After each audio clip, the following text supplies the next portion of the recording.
বিসমিল্লাহির রহমানির রহিম। প্রিয় শিক্ষার্থী এবং দর্শক শ্রোতা সবাইকে জানাই আসসালামু আলাইকুম।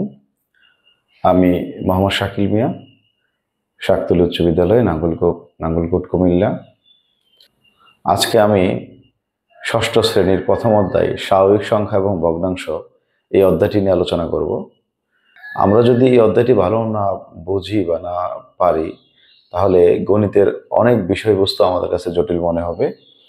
তাই আমি সবার কাছে অনুরোধ রইল যে আমরা যে শ্রেণীর শিক্ষার্থী হই না কেন, এই অধ্যায়টির বিষয়বস্তু সম্পর্কে আমাদের ভালো জ্ঞান রাখা দরকার এবং আমরা আলোচনাটুকু মনোযোগ সহকারে শুনব। এই অধ্যায়ে তিনটি পার্ট আছে। একটি হচ্ছে, প্রথম পার্টটি হচ্ছে অঙ্কপাতন, আর দ্বিতীয় পার্ট হচ্ছে দেশীয় পঠন সংখ্যা পঠন পদ্ধতি, আর তৃতীয়টি হচ্ছে আন্তর্জাতিক গণনা পদ্ধতি। অঙ্কপাতন বিষয়টা আসলে কি? আমি প্রথমে অঙ্কপাতন নিয়ে আলোচনা করি। অঙ্কপাতন,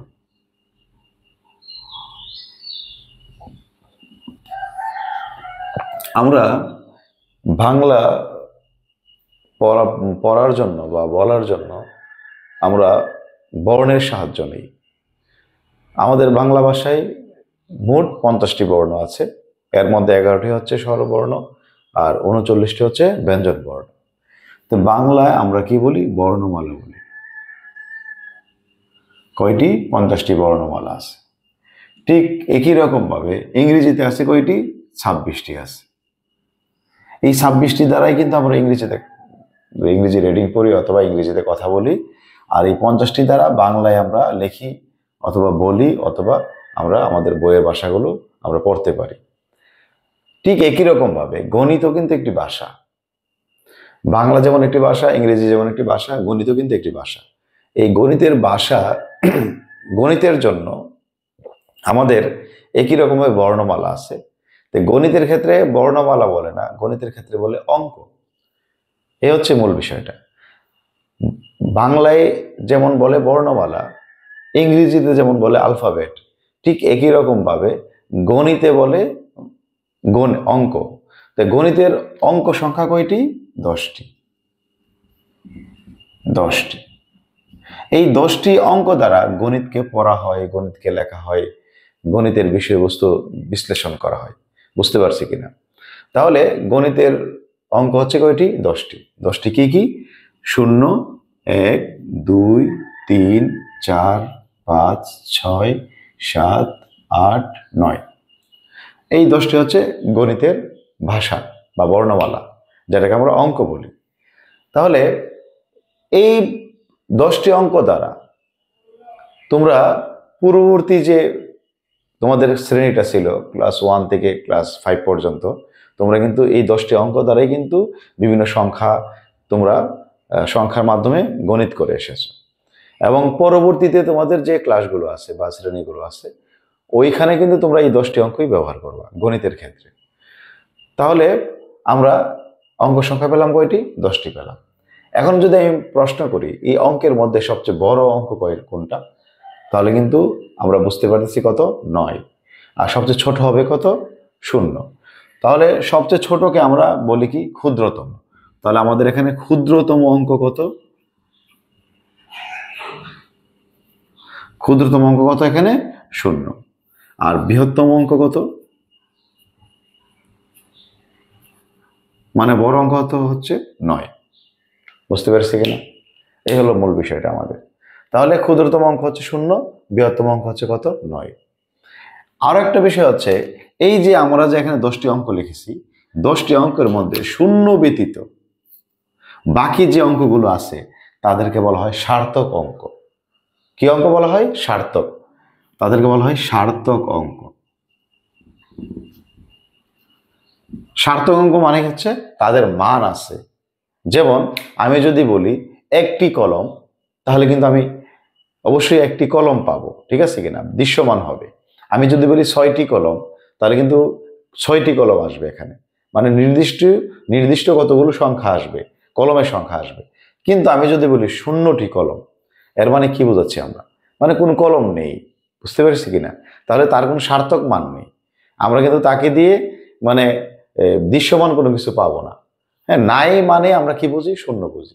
তাহলে শূন্য ব্যতীত বাকি যে 9টি অঙ্ক আছে, এই 9টি অঙ্ককে বলা হয় কি অঙ্ক? সার্থক অঙ্ক। এই বিষয়টা কিন্তু আমাদের মনে রাখতে হবে।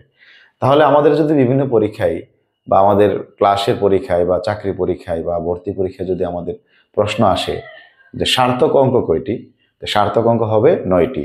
আর যদি বলা হয় অঙ্ক কয়টি, তাহলে হবে কয়টি? 10টি। তাহলে এই হচ্ছে আমাদের মূল বিষয়টা। এবং এই অঙ্কগুলোর মধ্যে ক্ষুদ্রতম অঙ্ক হচ্ছে 0, সবচেয়ে ছোট। আর বৃহত্তম অঙ্ক হচ্ছে কত হবে? 9 হবে। এখন আমাদের এই যে আমরা এখন যে আলোচনাটা করছি, এই আলোচনার উপর কিন্তু আমাদের বইয়ে প্রশ্ন আছে। যেমন আমাদের বিভিন্ন প্রশ্ন করা হয় যে এই 5 অঙ্ক বিশিষ্ট 5 অঙ্ক বিশিষ্ট অঙ্ক বিশিষ্ট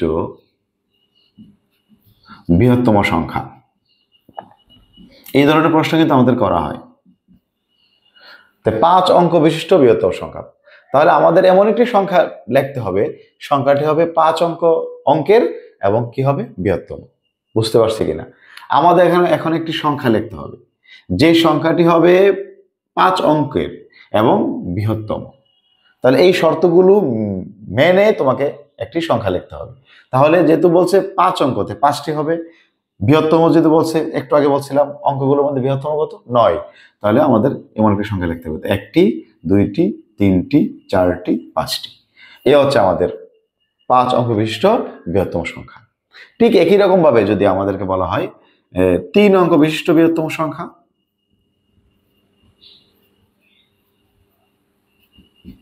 3 অঙ্ক বিশিষ্ট বৃহত্তম সংখ্যা,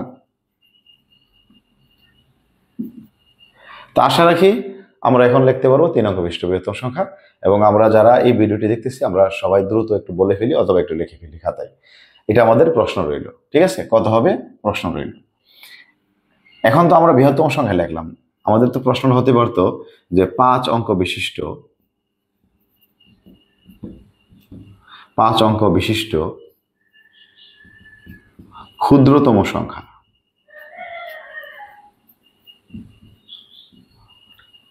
তা আমরা জানি 5 অঙ্ক বিশিষ্ট ক্ষুদ্রতম সংখ্যা মানে, ক্ষুদ্রতম সংখ্যাটা মানে কি? 0। ঠিক আছে কিনা? তাহলে 5 অঙ্কের তাহলে কয়টা হবে? 5টি শূন্য। এই তো নাকি আমাদের আগের যে বিষয়টা আছে, আগের বিষয় অনুযায়ী কয়টা হবে? 5টা শূন্য হবে। কিন্তু প্রিয় শিক্ষার্থীরা, আমরা খেয়াল করে দেখি এই 5টি শূন্য যে কথা, একটি শূন্য কিন্তু একই কথা। তাহলে কি এখানে কি আমরা কোনো সার্থক সংখ্যা পেয়েছি? আমাদের তো সংখ্যা লিখতে বলছে, তাহলে এখানে তো কোনো সংখ্যা পেলাম না আমরা। তাই মনে রাখতে হবে এই শূন্যগুলোকে সার্থক করার জন্য, ঠিক আছে, সার্থক একটি সংখ্যা পাওয়ার জন্য বা বিদ্যমান রাখার জন্য, মানে বিষয়টা হচ্ছে এরকম, কেউ যদি মানে কোনো সংখ্যার বা কোনো অঙ্কের সর্ব বামে যদি মনে করো 5টি শূন্য দিল, তারপর 1 দিল, এটা কিন্তু মান বোঝাচ্ছে কত? 1। অথবা কেউ 3টি শূন্য দিল, তারপর 1 দিল, এর মান হচ্ছে 1। কেউ 1টি শূন্য দিয়ে তারপর সে লিখলো, তাকে কি বলছে? ও বলছে 1, তার মান 1। আবার কেউ 1 লিখলো, তার মান কত? 1। তাহলে আমরা এখানে কি দেখতে পেলাম? সর্বডানে যতগুলো সংখ্যায় লিখি না কেন, তার আগে যদি সার্থক অঙ্ক না থাকে শূন্যের আগে, তাহলে এই শূন্যগুলো কিন্তু মানে আমরা গণনা করি না বা মূল্যায়ন হয় না। ঠিক আছে কিনা? ঠিক একই রকম ভাবে 3টে লিখছি, এখানে মূল্যায়ন নাই, একটা লিখে মূল্যায়ন নাই। তাহলে দেখো 5টা লিখলো তার মান 1, 3টে লিখলো তার মান 1, 2টা একটা লিখলো তার মান 1, আর 1 লিখলো তার মান 1। তাহলে আমরা যে এতগুলো শূন্য দিয়েছি, এই শূন্যগুলো কি কোনো এখানে মূল্যায়ন করা হচ্ছে? কিন্তু আমাকে তো এমন একটি সংখ্যা লিখতে হবে যে সংখ্যার আহ, অঙ্ক হবে কয়টি? 5টি, এবং হবে কি? ক্ষুদ্রতম। তাই আমরা কি করতে পারি? এই প্রথম যে একটা আছে, প্রথম ঘরটা আছে, একটা ঘর, 5 অঙ্কের মধ্যে একটা ঘর আমরা কি দিব?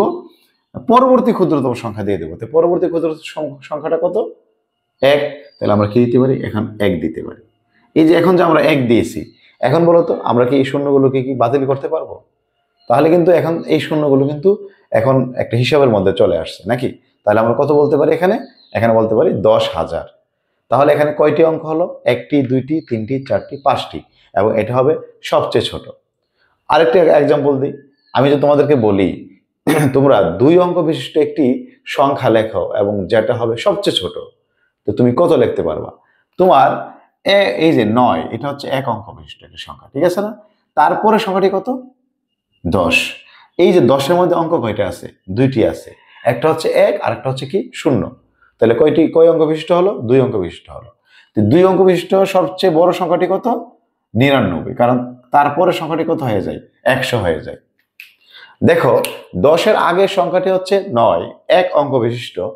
9-এর পরের সংখ্যাটি হচ্ছে 10, এটা হচ্ছে 2 অঙ্ক বিশিষ্ট। তাহলে 2 অঙ্ক বিশিষ্ট সংখ্যাটি শুরু হলো 10 থেকে এবং শেষ হলো কোথায়? 99-তে গিয়ে, 2 অঙ্ক বিশিষ্ট। আর 99 পরের সংখ্যাটি কত? 100। তাহলে 3 অঙ্ক বিশিষ্ট শুরু হয়েছে কত থেকে? 100 থেকে। তাহলে আমরা কি দেখতে পেলাম এখানে? যে 2 অঙ্ক বিশিষ্ট সবচেয়ে ছোট সংখ্যাটি হচ্ছে 10, 2 অঙ্ক বিশিষ্ট সবচেয়ে বড় সংখ্যাটি হচ্ছে কত? 99। বুঝতে পেরেছি কিনা? কারণ বৃহত্তম সংখ্যা মানে 9, অঙ্ক মানে 9, তাহলে 99 ঠিকই আছে। কিন্তু এখানে কিন্তু জামালাটা। আচ্ছা, আমরা কি এমন কোন সংখ্যা পেয়েছি এখানে আমাদের এই যে সংখ্যার ক্ষেত্রে যে 2 অঙ্ক বিশিষ্ট সংখ্যা 00, দুইটি শূন্য দ্বারা একটি 2 অঙ্ক বিশিষ্ট সংখ্যা পাইছি কিনা? আমরা কিন্তু পাই নাই। আমাদের প্রথম সংখ্যাটি কত? 10। তাহলে এটাই হচ্ছে মূল বিষয়, যে আমাদেরকে যদি ক্ষুদ্রতম সংখ্যা বের করতে বলে, লিখতে বলে, আর যদি নির্দিষ্ট কোনো সংখ্যা না দেওয়া থাকে আমাদের অঙ্কগুলো দ্বারা যদি বলে, আমাদেরকে যদি বলে জাস্ট একটি ক্ষুদ্রতম সংখ্যা লিখো, মানে যে কোনো অঙ্ক বিশিষ্ট, তাহলে মাথায় রাখতে হবে প্রথমটি হবে 1, তারপরের গুলো হবে কি? 0। তাহলে এটি হবে আমাদের জন্য সঠিক। বুঝতে পারছি কিনা? এই গেল মূল বিষয়টা। এখন আমাদের এখানে বিভিন্ন প্রশ্ন হতে পারে যে 10 অঙ্ক বিশিষ্ট, 5 অঙ্ক বিশিষ্ট। এখন আমাকে যদি প্রশ্ন করতো যে 4 অঙ্ক বিশিষ্ট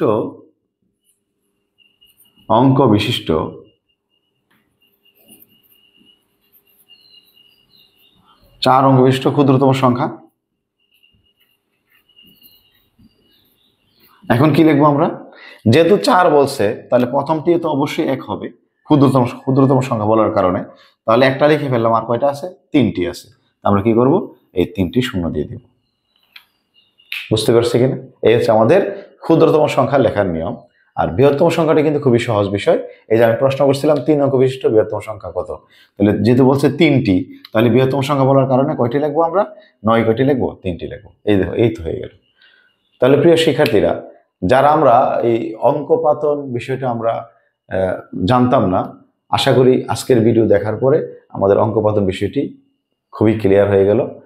আর আমার যে সকল শিক্ষার্থীরা ষষ্ঠ শ্রেণীতে আমরা পড়তেছি, আমরা এই আলোচনাটুকু দেখে যদি আমাদের বইয়ের অনুশীলনীর অঙ্কগুলো একটু দেখি, এখন ইনশাল্লাহ আমরা খুব সহজে বুঝতে পারবো।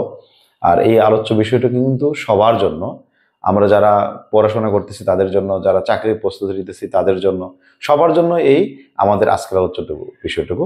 আমি ইনশাল্লাহ আগামী ভিডিওতে এই অধ্যায়েরই দেশীয় পদ্ধতিতে গণনা রীতি এবং আন্তর্জাতিক পদ্ধতিতে গণনা রীতি নিয়ে আলোচনা করব। এই আলোচনার পরে ভিডিওগুলোতে আমি চেষ্টা করব এই অধ্যায়েরই যে অনুশীলনের যে অঙ্কগুলো আছে, অঙ্কগুলো একটু আলোচনা করা। তাহলে দেখা হবে পরবর্তী কোনো ভিডিওতে। সে পর্যন্ত আমরা সবাই ভালো থাকি।